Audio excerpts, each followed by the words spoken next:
Hey guys, welcome back to my channel. Today I have Intentional here with me. Today we're going to be comparing our labor, delivery, and pregnancy experiences, UK versus US. You're going to have to check out the end of this video on her blog, so make sure you check that out. The link will be in the description below, okay? Okay, so my blog is Intentional, and it's www.intentional.com, Intensanal.com. And Intentional pretty much is a spin on me living an intentional lifestyle and my name, Leyshan Intentional. So, Intentional. On my blog, I talk about motherhood, lifestyle. I map out my journey through my healing process and discovering myself and, switching my frequencies to a higher frequency and eating better, like vegan eating or high vibrational eating, I like to say, versus vegan eating. So I have a lot of recipes and different ideas on how to eat better, eat more healthy on my blog. So check it out. Relate, like, subscribe, And be comment. inspired. Be inspired and comment. And share. So share this video with your friends, your friends, your mom's friends, and everybody that you think that could benefit from this video. Moms that are expecting, who've had babies and can relate, who had a similar experience, like all the above. So, or even people who don't have kids and just want like to look forward to having kids later. Yeah, interested and who have plans to have kids later on in the future. So I think that both platforms, of what to expect. Yeah, both platforms would inspire and motivate and help. So stay tuned for the video. First things first, how'd you find out you're pregnant? You want to answer first? Okay, so my mommy thought I was pregnant. I think she picked up on it right away. And I took 3 pregnancy tests and they all came back negative, so I just left that alone. And then my cousin messaged me. She was like, Shan, I dreamed that both of us are pregnant. I'm a month ahead of you. And I was like, nah. So I took the test anyway. And sure enough, I was pregnant. I was 6 weeks by then. For me, I had just came back from Bass to the Bass. And Camille messaged me and he's like, oh, you pregnant? I was like, no, why? He's like, oh, because I'm sleeping all the time and I'm very tired. I was like, oh, you're working in the sun, it's hot. I've been sleepy too, so you probably just dreamed from the sun. And then a close male friend of mine messaged me because I kept saying to him, oh, I'm sleepy or I can't stop sleeping. And so I was like, you pregnant, trust me, I know you pregnant. So I took a test, it came back negative. So I was like, okay, that's it. And then I started having cramps and I thought, okay, my period coming. It didn't come. So I took it again and I was pregnant. So yeah, that that handled that. The next question is, do you have or did you have morning sickness? If so, for how long? Go ahead, because I answered that one first. I had morning sickness from the minute I found out. It's like as soon as you know, everything starts. It's like a mind over matter type of thing. Because I was sleeping, but I thought it was like due to stress or me just being tired for real. So I never really thought I was pregnant. But once I found that I was pregnant that same day, it was like vomiting, diarrhea, can't smell food, can't eat food, migraines, crazy. I had mild constipation, mostly for like a week. But I couldn't eat nothing. The only thing I could keep down was Ensure, the strawberry, not the vanilla, not the chocolate, only strawberry. And that was it. Like I had that for like 6 months, consecutive months. And then after that, if I take like long drives and stuff, then I'd feel completely sick and I'd have to go straight to the bathroom. But that's it. No, everybody told me to drink ginger tea, drink peppermint tea, and the ginger and the peppermint made it worse. Same. Horrible. I turned from tea then because I started drinking tea so often, but like after that, it was a no for me. No, it was horrible. I don't even think I was eating anything like that at all because I had an appetite. No appetite. Anytime I ate anything, I brought it back up. Yeah, same. But I used to even just for me to brush my teeth or drink water, I was bringing it back up. It was just ew. With me, I wanted stuff, but I just had to like get a mind frame that okay, it can come back up. So just prepare yourself. So like I'd eat bun and cheese or some hot fries because I wanted it. Or what else I wanted so bad? Soda. I couldn't drink soda for nothing. Like it wouldn't even go down my throat. I had my friend hold the bag. I was like, okay, I can drink the soda. And as I drink it, she just was putting it on. She a real one, okay? I didn't have cravings for anything. I just didn't. I didn't like to feel. It wasn't sick. cravings. I just wanted to eat it. I not to begin. Like towards the middle part of my pregnancy, I remember I wanted roti, curry chicken roti. Oh my god, I was craving it. And it came right back. And I haven't had roti to this day since then. That's my next question. If you had any cravings like during your pregnancy, I ate it. I say I ate it. What the hell is an ate it? I ate a lot of avocado, mango, and lobster. I was an elite baby. She wanted lobster all the time. Lobster salad, lobster thermidor, like cracked lobster, everything lobster. She got lobster like right on her stomach. Oh, you scarred. I used to crave the mango nectar juice. I used to drink that like crazy. I went in like stages. So like a month, it was the mango nectar juice and comforters. And then like for 2 months, it was only mashed potato. I only could eat I don't like mashed potato to this day. And Zane don't like mashed potato no more either. So it was the mango nectar, comforters, mashed potato, and then at one point coming towards the end of my pregnancy, it was guava duff. I just wanted guava duff. But other than that, I really had no other cravings. So the next question is, what was in your hospital bag? I don't remember. I had a video. If I could find it, I'll definitely, put it in the video. But I just had like diaper rags and a towel and a come home from the hospital outfit for I and bottles, which I did not use because they did not let me. Pampers, wipes, wipe warmer. I had all kind of unnecessary stuff in that bag. Like I was just prepared for anything. Like to this day, like if I traveling with her, I have medicine, towel, wash rag, snacks of all kinds. Like you just gotta be prepared for everything. I had receiving blankets, Pampers, wipes, a washcloth for him, a washcloth for me, drying off towel for me.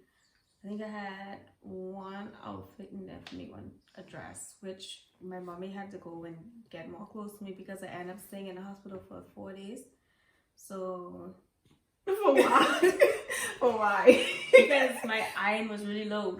Like after I had my blacked out twice, my iron was low and they couldn't release me unless I had an iron infusion, and they were able to monitor me to make sure that I was good enough to go. Because anytime I got up out the bed to move, I blacked out. So they were like, and I begged for them. When I was released from the hospital, it was 12 midnight. I begged, I was like, please, let me just go home today. I feel better, let me go home today. And I didn't, I had a horrible headache, like a migraine, but I want to go home. I think that's so much true for, but we can get to that. Okay, so how did you prepare for labor? I don't know if I did.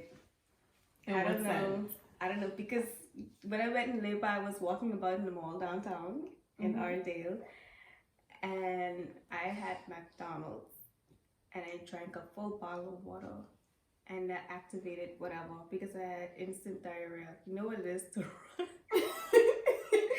You know what it is to run in the mall. I don't like to use public bathrooms, but to run in the mall to the nearest bathroom. And I had to use the handicap one because I didn't know. I went in, that one is private and you can lock the door. I went in the handicap one and it was like, okay, no, Mom, I need to go home. Yeah.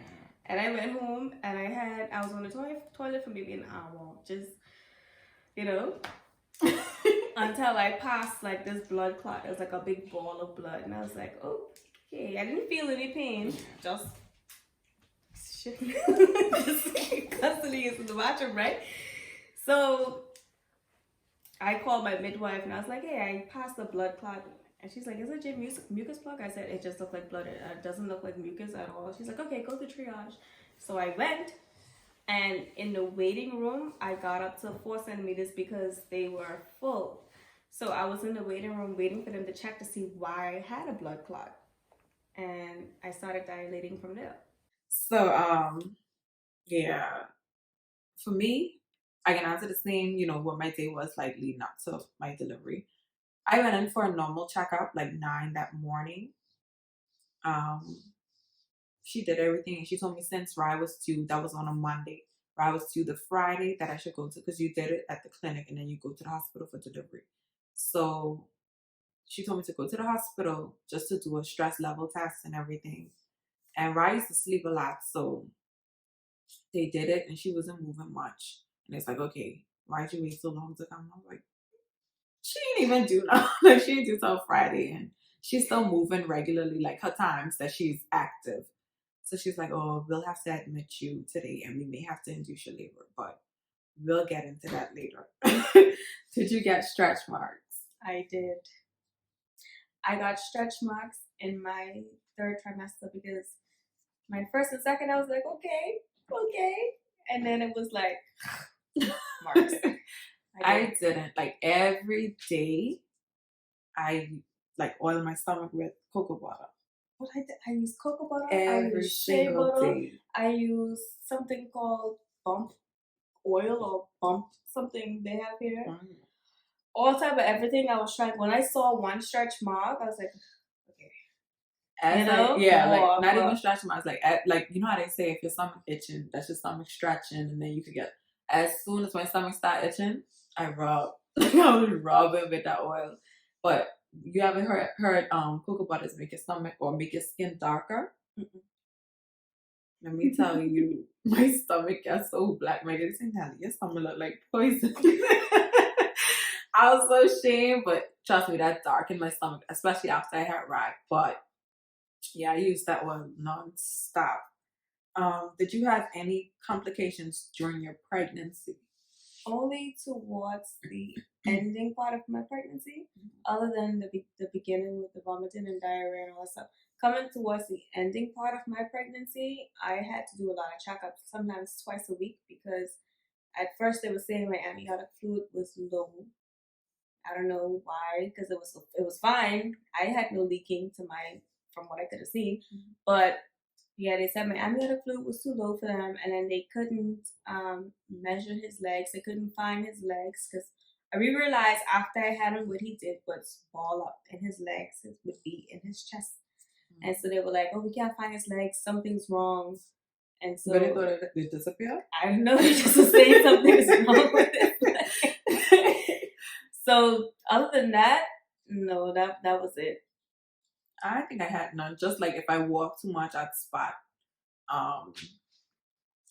But like after pregnancy, like the whole pregnancy, I don't think I had like other than morning sickness and stuff. I think it was okay. I think that's it. Compare the hospitals, US versus UK. I had Rye at the same hospital my mommy had Jay, and that's St. Mary's Hospital in West Palm Beach. Oh, I had Zane at St. Mary's in Manchester. but I fell in love with it. I was 7 when my mommy had Jay. And they had to have a lasting effect on me if I was that young. And I remember how good it was. But the difference between my mommy and me, she had a suite after she had Jay, and she had C-section. So she had a suite and it had, this flat screen TV, this big TV. And they used to put on Little Bear for me and stuff. So I was like, I gotta go here. But I had a room. It was a nice room. I had different rooms, where I had Rye, and then another room where we just chilled until they dismissed me. Yeah. The nurses and everybody was just nice. Like they were all so nice, except for this one. She was nice. Let me not say except. She told me I could eat icicle, but then she lied because she didn't come back from the icicle, and I was still hungry. So yeah, there's that. But everything else was good. They didn't allow me to record or anything. They said that I couldn't. Which I wanted to. I couldn't see anything. But the whole hospital on the whole was nice. Like the whole experience, their service and everything was good. So for me, I didn't get my own room until recovery because I went into labor so quickly. I skipped the whole whatever actually goes on. So when they called me in, when I went in to get, checked to see why I had a blood clot going on and stuff, and I got up to 4 centimeters, they were like, okay, let's just go in this room really quickly. It's just an examination room just to check you. And within an hour, less than an hour, I would like to say like 50 minutes or so, I went from 4 centimeters to 9 centimeters like this. Blast. Woo! Let me tell you something. Blast. Yes. Within that 50 minutes, I went from 4 to 9 right away. Because I was just about to ask, like, how long were you in labor for? Not long at all. And I would say like 6 hours, between 4 to 6 hours tops. Yes. I was in labor, right? So, they checked me, and then she's like, okay, no, she's fully dilated. We have to rush her to a room. I don't know how I get to this room. I just know, on TV, when they in the hospitals and you see white, that's happened for true. Like, they were like, we have to go. Yeah, we have to go now. That's what she said. We have 5 minutes to get us to the next room. And my mommy said, why? What happened? She's like, she's fully dilated. She's 9 centimeters. And his other grandma was like, what? So I just remember it was like white. And within 10 minutes of me pushing, he was here. And then from there, I had to go to the theater to get stitched because they couldn't stitch me in the room. And then I went to this, I don't know, I was lost when it was time for me to leave the hospital because I don't know how I get to this room. So when it was time for me to leave the hospital, I didn't know which way to go because I didn't know how I get there. But in my room, it was really nice. I had my own private room. I had a little tub in my room so I could soak. What it was supposed to be for me to soak before I had him, but that didn't work out. I had a shower for me to bathe in a bathroom separate from an inside room. I mean, in the room, but not like in my space, But the room was really, really nice. It had a nice big window on the side of the bed. It was nice. Well, for me, so they induced my labor. When they checked me, I was 1 centimeter dilated. And I was 1 centimeter dilated for 24 hours before I moved anywhere. 24 hours. And I mean, I only went to like 2 centimeters. Something in the morning. Like that was like probably just before. But once I started moving, it was quick. So it went from 2 to 4 and then straight to 9. I feel like everybody skips 5, 6, 7, 8. 4, pain, 9. So your water break on its own or they break it? My water broke on its own. I remember I felt like this strong urge to push. Mind you, the doctor had just said a couple minutes before, you only 4 centimeters. I felt this strong urge to push, and my mom was like, no, don't push. And she was holding my legs together. She's like, don't push. If you push, you can tear. I said, Mommy, I have to push. I can't stop. Like, I can't hold it back. So I pushed, and it was like, my water broke. And I'm like, Mommy, go get the doctor. I gotta push again. Mommy's like, okay. Well, for me, and birth on its own. So like, I hated the cervix checks. It felt like they were taking their nails and just dragging it. I ain't gonna sugarcoat for y'all. So if you're pregnant and you're watching this video, prepare yourself, brace yourself. That is painful. That is like terrible. Like I hated it. And imagine being in labor so long that you asked for it. You know what I mean? So like the pain was just licking me all night. I rocked her from side to side, and I remember my mommy, Nelly, you okay? And I said, go to sleep, mommy. She's like, Nelly, but I gotta make sure you're okay. I was like, you were sleepy. I was rocking from side to side. Like that pain was licking me, but I was bearing it because I didn't want epidural, but we'll get to epidural later. So it felt like they were taking their nails and just dragging it against my walls and then just turning it around and just grabbing. Oh, that would feel so bad. But when she checked me, to see how far I was, I didn't feel it at all. I felt nothing except the pain that I was already feeling. You were too far already because I only was 1 centimeter. I felt nothing. I didn't even feel. I saw her put on her glove and her hand disappear, but I didn't feel it at all. Yeah, you were already 4 centimeters. That was not it. So my water didn't break on its own. They burst the bag. And after that, I thought I was feeling, contractions before.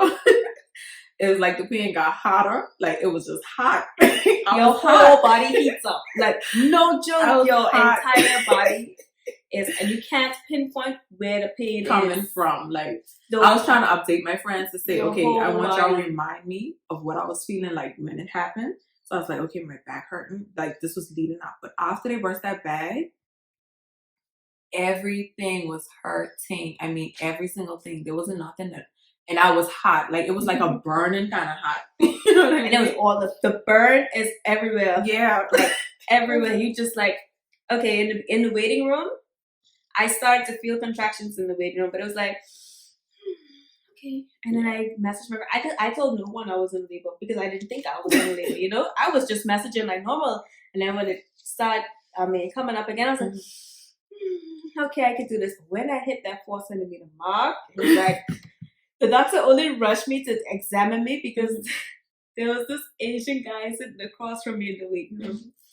And I got up and I started to take off my pants. And mom was like, you can't take off your pants. And then mom was saying, Mommy, it hurts.